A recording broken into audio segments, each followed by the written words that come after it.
everybody, welcome back. Northernlion plays the Binding of Isaac AFTERBIRTH Plus. We've been winning and losing and hoping and praying. I don't remember how the song goes, okay? I know it from a commercial from like 1999. It's the best I could do. BWOB, one zap, but with an X instead of a Z, the way it should be. An SMB superfan right off the bat.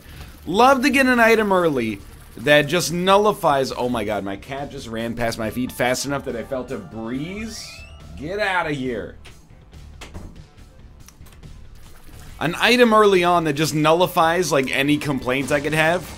And I'm not even being sarcastic for once. Like speed, damage, DPS, aka rate of fire, it's all good.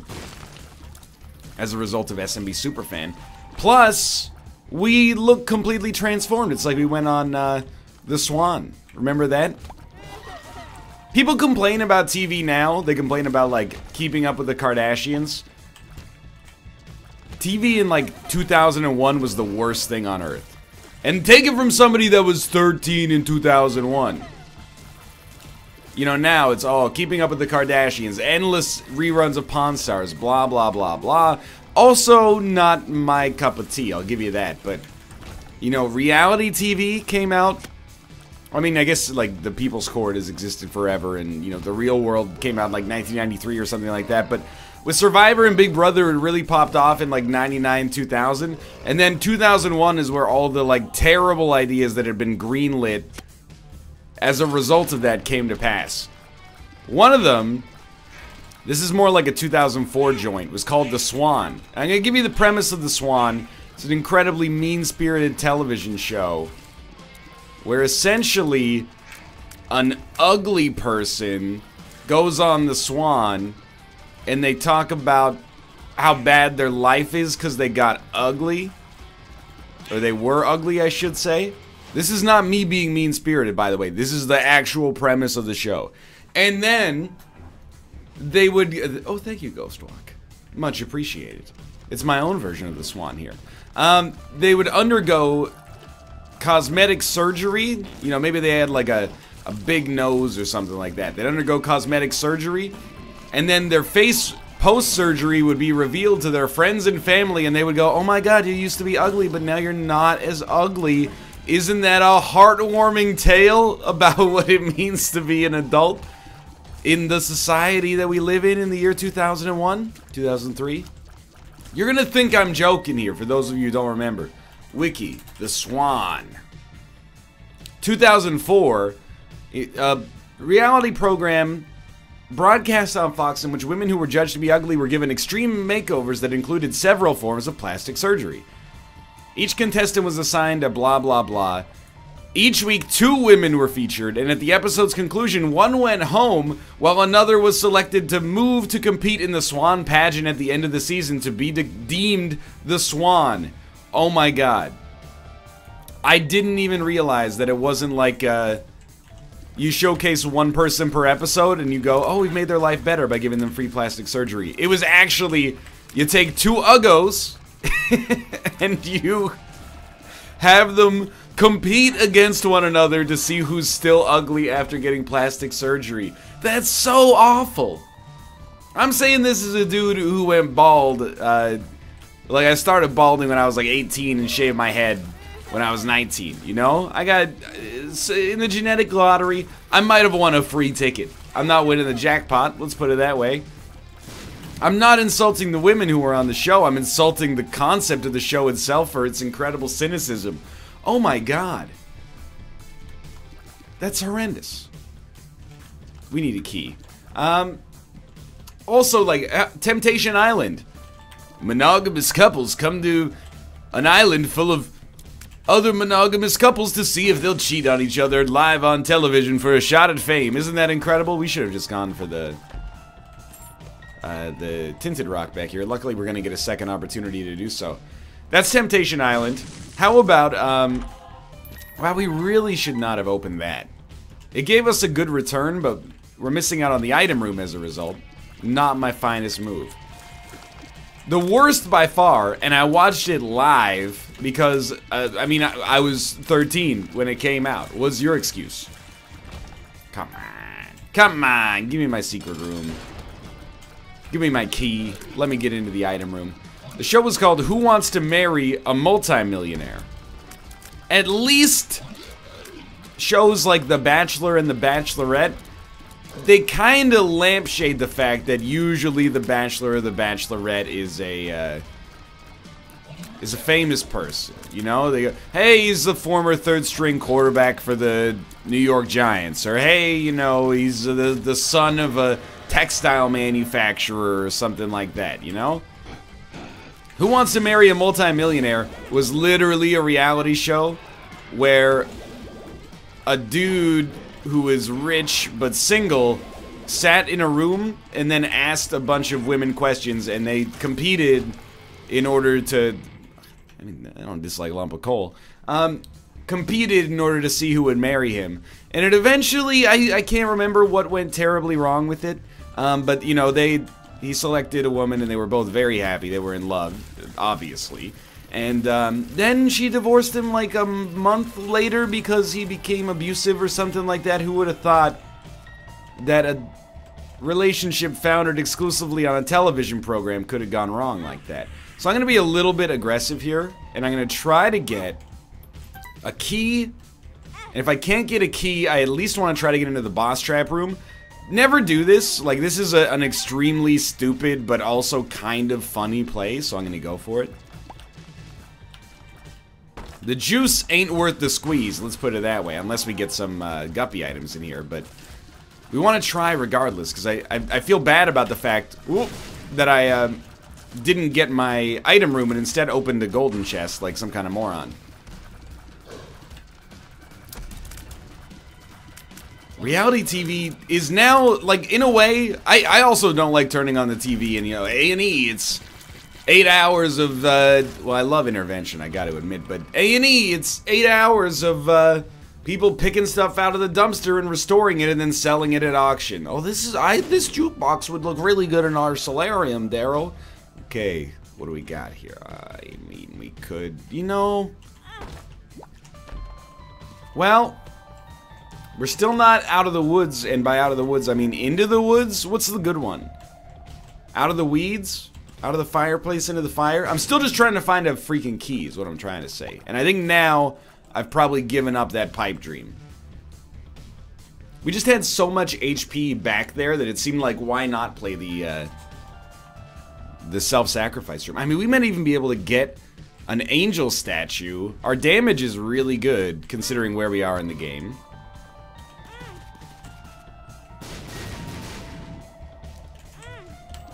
Okay, so just get him to walk into the spikes. I'm not really trying to fight Mega Satan. It's just kind of I've been using this room more frequently lately. It's kind of it's a fun approach to take with Isaac is, you know, see what kind of weird advantages or penalties you can suffer as a result of playing with this room early on in a run.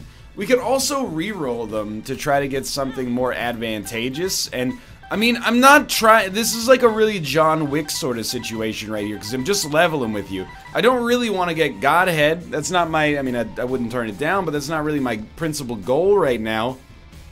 Merely, I'm trying to atone for my previous mistake in using my key in an inefficient manner, and what you're doing here is being a real jerk and not allowing me to get a key despite giving you like 12 hearts or something like that right now, so if you don't mind, I would very much love to, like, just get a single key.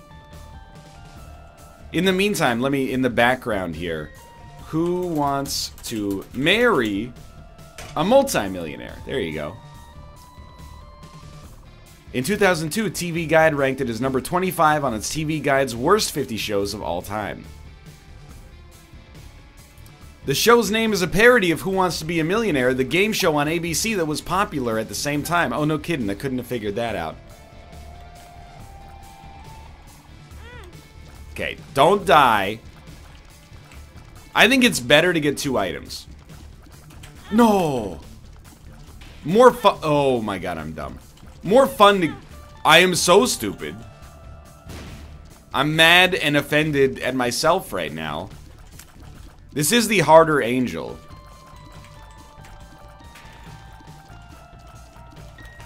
But it's a little on the egregious side as far as damage goes.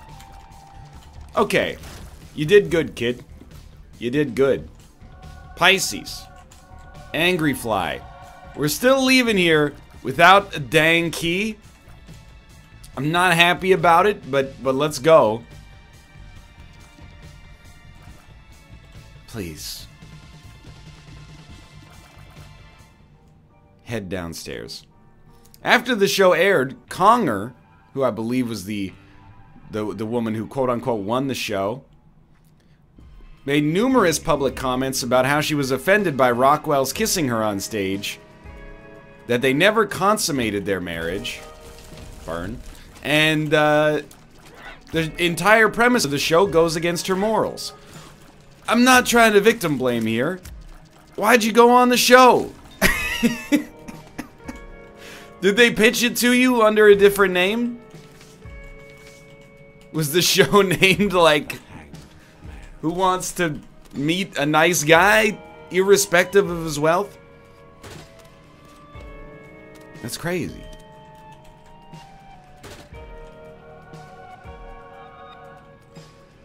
I'm still reading the post here. You are worshipping a sun god. Rockwell, who was the multimillionaire, toured the country on a comedy tour he called the Annulment Tour. See, this was like the worst era for human existence, in my opinion. You know, everyone, I was born in the wrong generation. The 2000s were so openly, like, cynical and fame-chasing. It's crazy, man. Please! Okay, fine. We got a red heart. We're gonna be okay here. So, like, nakedly ambitious. So many reality shows, dude. There was a Canadian version of Big Brother. And I'm not talking about Big Brother Canada.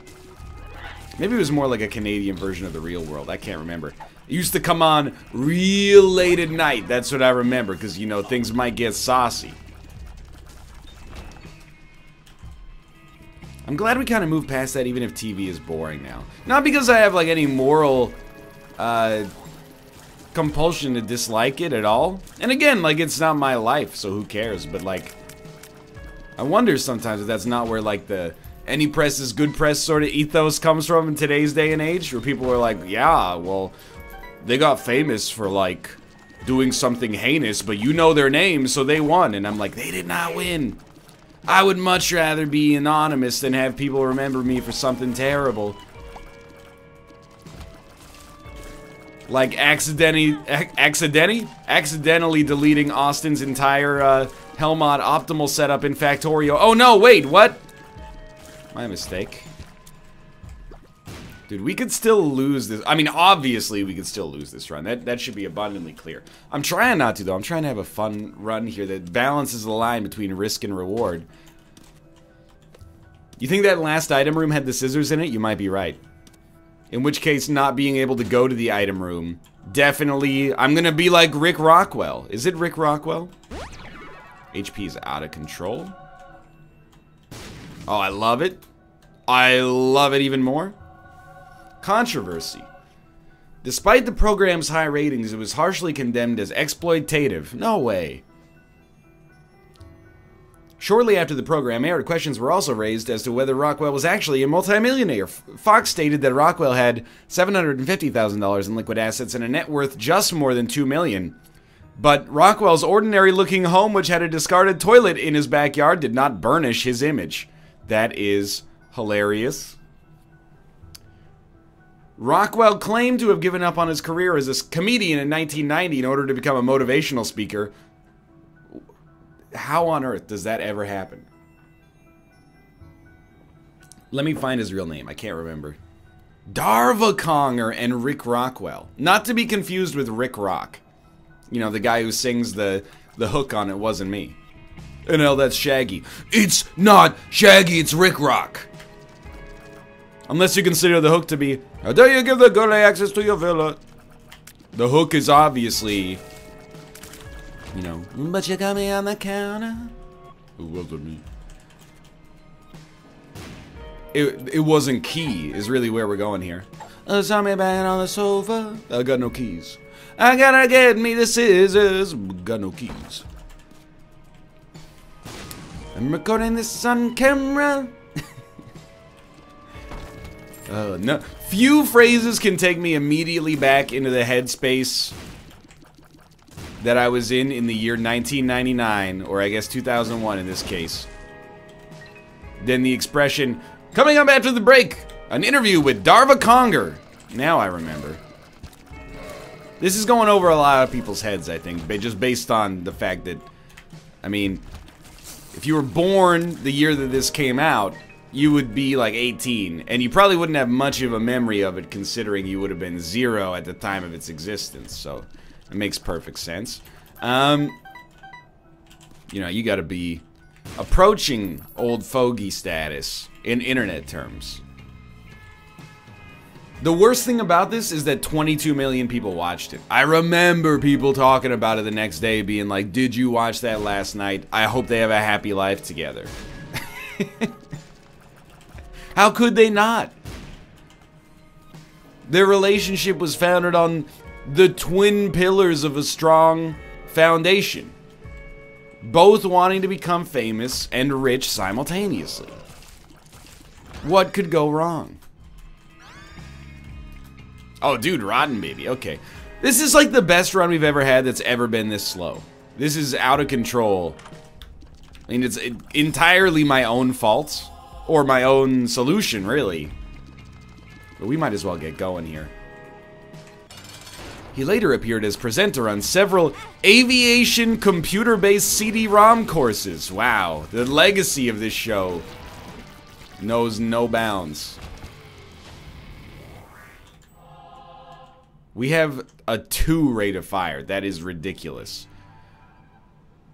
Due to the controversy, Fox canceled a scheduled repeat airing of the show and future installments. The network also swore off similar programming in the future. But then a couple years later, they made The Simple Life, in which Nicole Richie and Paris Hilton do menial jobs and insult the nation's youth. Not youth, really.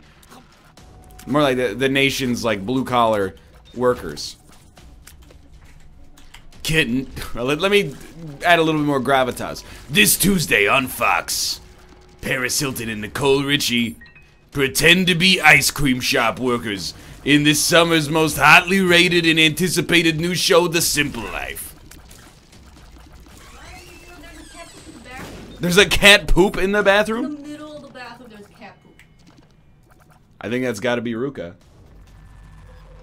Oh my god. This cat's out of control. I'm pretty sure that the way that that situation created itself was that Ruka pooped because he was going crazy. And cats love... I was going to do a bit when the show started about how cats go crazy when they poop, but I think I've already done it. Oh my god, the rate of fire here is ridiculous. And then probably, you know, he's got a furry butt. Some poop got dragged in. I just can't imagine our cat squatting down to pinch a loaf on the bathroom floor.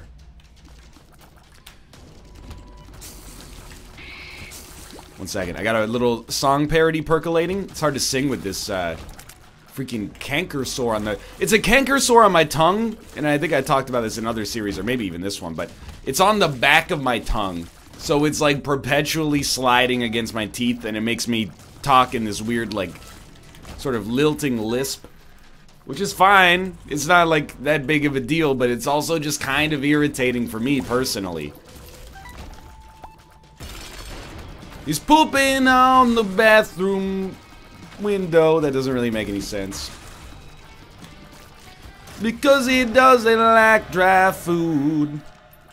And as he cocks his head and wonders, am I a bad cat, or is this behavior good? Didn't anybody tell you? Ruka's on the phone with Tomo. Tomo's on the phone with me. Oh yeah. You guys like the White Album? That's Abbey Road. You Philistine! Okay. Get out of here. What floor? We're on the Dank Depths 1. I gotta be real with you. There is like a genuine chance we actually do boss rush here. Not because we're on time, because that's obviously just fundamentally super wrong. But, like, having a 2 rate of fire with Lump of Coal, which I only bring up Lump of Coal in this case because it really does make the fact that our damage stat is somewhat unimpressive. It nullifies that to some extent. 5.60 damage is pretty not amazing when you have like a 7 rate of fire. But when you have a 2 rate of fire, it's exceptionally great. So I am, I'll go on record and say that I think this run is definitely substantially stronger than it looks. Now, I don't really want to do boss rush, but I will say, I do think that it might give us our best odds of getting the scissors. That was such good timing. I mean, there is an enemy health bar, so I could kind of predict when it was going to happen, but still. I don't think we want to, I don't think we need to take these. And I'll explain, it's super weird, but like, I want to get a deal with the angel if the deal with the devil items are not that good. And duality would give us a deal with the angel whenever we got a deal with the devil. In fact, I think if you ran the math, if you desperately wanted deals with the angel, it's probably best to get duality. Because then if you get a deal with the devil or the angel, you get a deal with the angel. However, it didn't seem sensible to me to spend HP on an item that gives us deal with the devil guarantees, not in the goat head sense, but in the sense that if we beat the odds and get one, it's going to be a deal with the devil.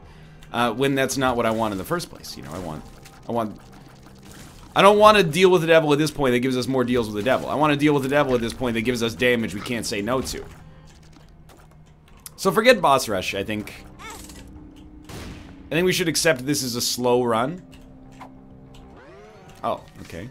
It's not bad. We do want to reroll IV bag if we... Oh, if we don't have any other options for stuff to reroll. The boss rush, it was a little bit of a pipe dream, considering how slow we were on our first couple of floors trying to make things happen. And we're playing kind of badly now, so just slow your roll. The roll can be slowed.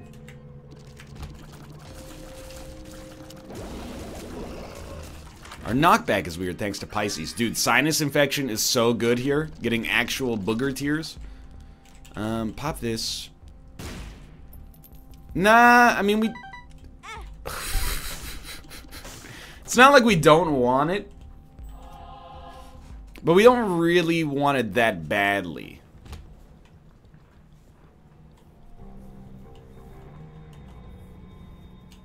Like, we have enough keys to carry us for the time being, for certain. Sure, I don't think the finger's a bad option here, at least. Watch where you point that thing. I don't think so, mister. I cannot take any more stupid damage. Just for, like, my own moral and, like, cognitive sense. Ever since beating the boss, I've lost, like, probably 4 red hearts. The equivalent of 4 red hearts. I still have this Wikipedia article for Who Wants to Marry a Multi-Millionaire open in the background. Dude, there's just an endless supply of jokes at its expense. Executive producers. Don Wiener. Sure. Why not? It's one of those things that if we ever realize we live in a simulation, or, you know, we can never prove it. Not that I necessarily hold that theory to be true, because, I mean, if we lived in a simulation... Here's the natural consequence of that reasoning. So what? You know, I still got my own emotions and desires and ambitions and so on. Maybe it's a product of the simulatory environment, but, you know, I'm still just trying to eat as many fried chicken sandwiches as I can without getting a gut and type 2 diabetes. You know, the fact that we live in a simulation, I feel like that's for the eggheads down at the, you know, DARPA to figure out, you know? What does that mean for us? You know what it means for me? Go to work on Monday. record some Isaac episodes. It would be great news for my Isaac episodes, dude, because I would have so much to talk about. Does get out of jail free, and I know I've asked this approximately 400 times, does get out of jail free open up boss rush? Whether it does or it doesn't, I don't know. Perthrow's close to being as interesting. It does open up like boss trap rooms. Oh my god. I can't stress enough, I'm like apologetic for the damage that I'm taking, because I'm aghast at it as well, that I am continually getting hit this frequently. We're very lucky this run is strong. Otherwise, were it not for the fact that the game is more than meeting us halfway, we might be in slump territory. I've been playing a little spotty, to put it politely. Okay, that's very lucky, to be honest with you, because just a single penny was all I needed. Give me a little black candle. And we can't exit that way, of course. Let's go this way instead. I want to look at those other, 50 worst television shows ever, according to TV Guide, because I just have to know. Like, I'm reading this stuff about Darva Conger, and I'm like, again, I do want to point out, I'm not going into this trying to get a cheap joke out of a situation in which she seemed to be, like, in some degree of distress. However, after they're returning from their honeymoon in Barbados, she told Good Morning America, "I'm not married to him. In my heart, I am not married to him." After the honeymoon, Conger sought an annulment and later sold the engagement ring and other prizes she won on the show on an online auction site. It could be any online auction site. What show did you think you were going on? Well, in fact, you know, I don't know if this is cynical or optimistic when you think of the situation. It seems like she went on the show to get 15 minutes of fame and succeeded. And I'm going to take the unpopular opinion. More power to her. The show was obviously a sham to begin with, where you're going to find... the only thing you know about the dude that you're about to marry is that he's rich, and you want her to approach it in an uncynical fashion. It seems like she gamed the system, and I'm not going to say she won, because, like, you know, probably... The phrase Darva Conger, you know, I'm like one of the only people that said it outside of network news in the past 15 years, but... You know, I've actually, over the course of this conversation, like, borderline completely flipped my opinion on her. It seems like she was trying to game the system, which is completely fair. I think given the fact that, you know, the network's making money off of her existence and the show is... It's not... Let me put it this way. If somebody went onto the show and they took, like, the exact opposite... Oh, dude. No. Yes? Okay. Spun. Weird. They took, like, the most naive approach instead. Oh, we have Ludo. It's very strange. And they were like, I'm here to genuinely find love with a multimillionaire. You would be like, oh, honey, it's a Fox reality show. I just feel bad for you. So the fact that she might be kind of like a viper, I don't know. I find it kind of endearing in hindsight. Maybe. Fox did all sorts of interesting stunts like this, and I mean interesting in the completely negative sense of the word. This run is so much worse than our previous run, but that's okay. What do I mean by that? Well, I've talked about it many times, but there was Man vs. Wild or Man vs. Beast. Man vs. Wild is the, you know, say what you will about it, but it's like the show with Bear Grylls that has some entertainment value, right? Man vs. Beast was a series of events in which human beings competed with animals to see who was better at doing things. Famous competitive eater Kobayashi tried to eat hot dogs faster than a Kodiak grizzly bear that didn't even know what was going on. Lost because, you know, it's a bear. And then I believe it was like either Tyson Gay or Justin Gatlin or something, you know, like a really good American sprinter. Maybe it was like a college level sprinter, but still, I mean, like, really good. Went up against, I believe, a giraffe and a horse in a 200-meter dash. I can't remember how that one went. And then I wish I was making the final one up, and those of you who have heard this before know where this is going, but 2 African elephants faced off against something like maybe 48 little people to see who could pull a Boeing 747 across a finish line faster. This is the era of television we're talking about. I know you're NL, but I don't like keeping up with the Kardashians. They have such a superficial view on life that I don't appreciate it. Yeah, no, I feel you. Don't get me wrong. I don't like that kind of TV either. You know, I'm not a big fan of Jersey Shore, The Hills, etc., etc. These are ancient references now, I suppose, but it was worse. I feel like I might be guilty of peddling a unique brand of nostalgia on this show called anti-nostalgia, which is the idea that, you know, things are okay now, and when I was a kid, they were more terrible than when anybody else was a kid. It's like the opposite of nostalgia. But I feel like nostalgia, it can kind of betray you, you know? Lots of things were dope in the 90s. I'm trying to think, I mean, I was like in kindergarten to 7th grade, so it was like, it wasn't that, it's not like I know from an adult standpoint what was sick in the 90s, but I'm sure there was good stuff. I'm just saying that when I was a teenager, the television was just awful.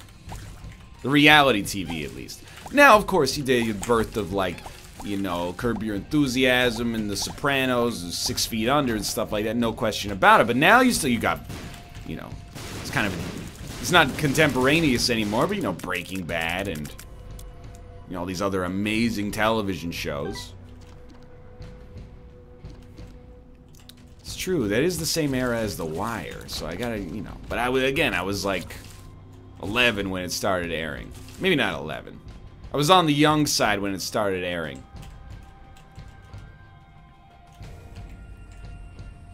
All I wanted to watch when I was a kid was Rock and Roll Jeopardy, starring Survivor's Jeff Probst. Doesn't Jeff Probst sound like he's a proctologist in the Shakespearean era? And I don't mean like that would even be his last name. I just mean like that could be like on his business card. Oh, Jeffrey. Betwixt what twain is your profession? Oh, Jeff Probst. Does he? He does. Jeff Probst.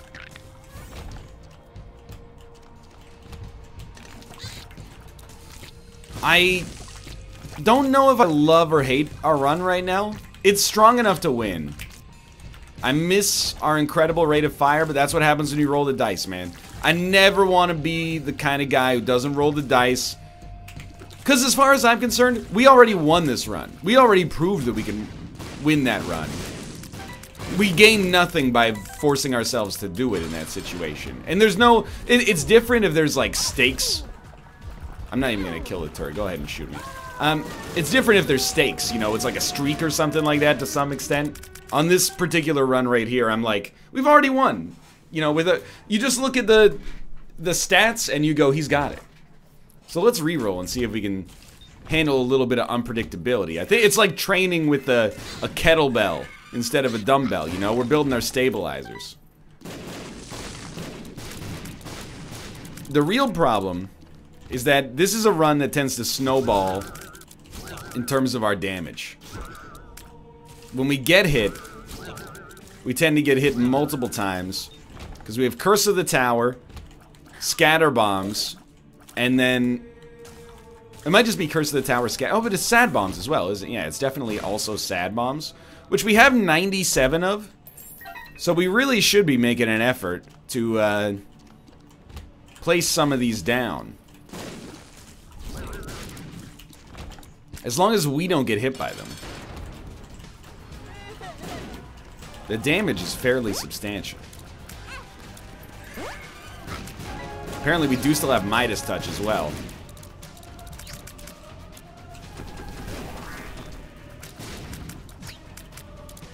I mean, we're going to be completely fine. Even after taking a bunch of dumb damage, we're still doing not the worst here. We're going to be completely okay.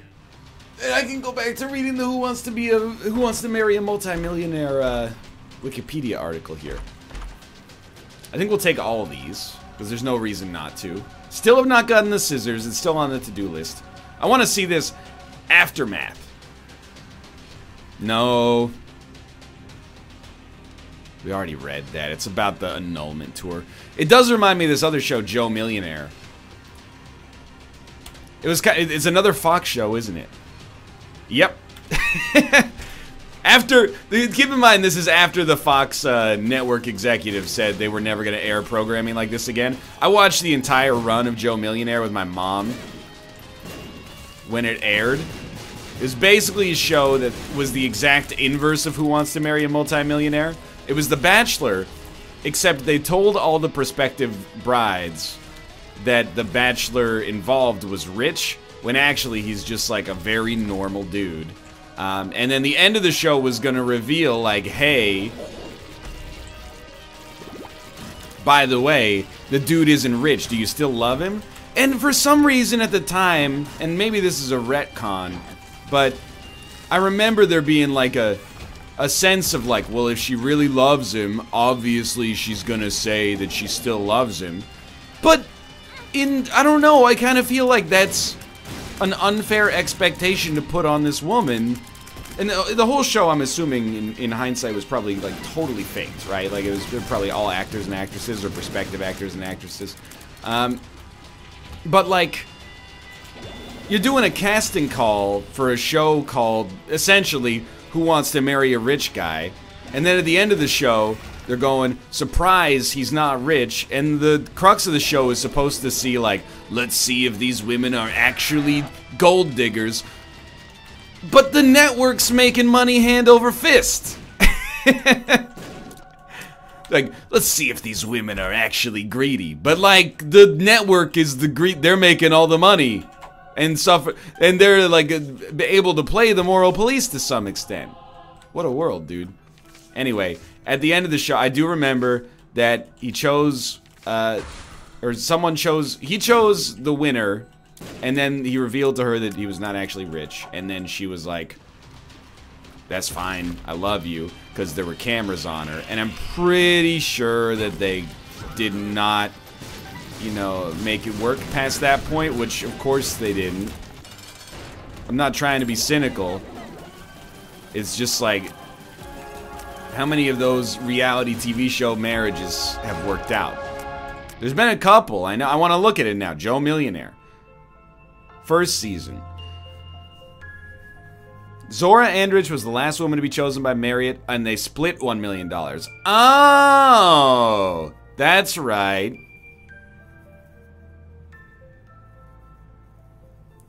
So after they did it, that was the second thing, is that the show played a joke on both of them and then was like, guess what? You get 500 grand each because you selected love over money, which is hilariously ironic. Anyway, just give it a second here.